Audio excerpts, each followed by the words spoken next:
நம்ம சாதாரணமா இப்ப 600 டிரான்ஸ்ஃபார்மர் ஆர்டர் போடுறோம்னா 600 சப்ளை 600 கலந்து கொள்வதற்கு 500 சப்ளை பண்ண மாதிரி கம்பெனின்னு சொல்லி ஒரே ஆளு கொடுக்குற மாதிரி தான் போடுவாங்க. இல்ல அதிகபட்சம் 2-3 பிரிப்பாங்க. இங்க என்ன பண்றாங்க, 37 பேரும் ஒரே ரேட். அப்புறம் 37 பேரையும் கூப்பிட்டு நீங்க 7,37,040 கோட் பண்ணிருக்கீங்க 37 பேரும், அது 680 கொடுங்கன்னு ஆளுக்கு 30 பிரிச்சு கொடுக்குறாங்க.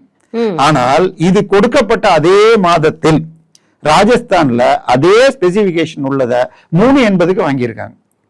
சோ 3,80,000 பொருளை 7,15 லட்சத்துக்கு மேல கோட் பண்ணிட்டு 680 இதுல ஸ்டாலினுடைய உள்துறையும் போலீஸ் துறையும் டிவிஎஸ்சி சார்பாக இந்த டெண்டரில் எந்த நஷ்டமும் இல்லைன்னு கொடுத்திருக்காங்க. இப்ப அதை அது 2 வருஷமா எஃப்ஐஆர் போடலன்னு என்னுடைய நண்பர் அரப்போர் ஜெயராமன் ஃபைட் பண்ணி இப்ப சிபிஐ வந்திருக்கு. இதே மாதிரி நிலக்கரி விஷயத்திலையும் பண்ணியிருக்காங்க.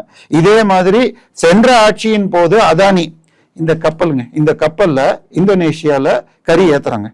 கறி ஏத்துறப்ப ஏத்தின கரியுடைய எரிபொருள் திறன் கிலோ கேலரிஸ்ல 4,800 5,200 சர்டிபிகேட் கொடுக்குறாங்க. இதே கப்பல் இங்க வருது, தமிழ்நாட்டுக்கு வந்துருச்சு. அதே கப்பல் அதே கறி இங்க 6,000 கிலோ கேலரின்னு சர்டிபிகேட் கொடுக்குறாங்க. இது மாதிரி 6,000 கிலோ கேலரி ஒரு டன் 10,000 ரூபாய்னா இது 4,000 ரூபாய் தான்.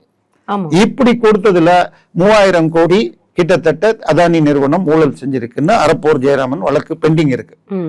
சோ அந்த இதுல இருந்து காப்பாத்துறதுக்காக ஒரு பிளைட்ல வராங்க, ஸ்பெஷல் தனி விமானத்தை எடுத்து 4 பேர் வராங்க. கௌதம் அதானி, அவருடைய சகோதரர், மகன் மற்றும் ஒரு ஜிஎம் நேரா தேனாம்பேட்டை சித்தரஞ்சன் சாலைக்கு வராங்க. அங்கே ஒரு மணி நேரம் இருந்துட்டு ஒரு 6 கோடி ரூபாய் காரில் அதுக்கு பிறகு ஈசிஆர் போறாங்க.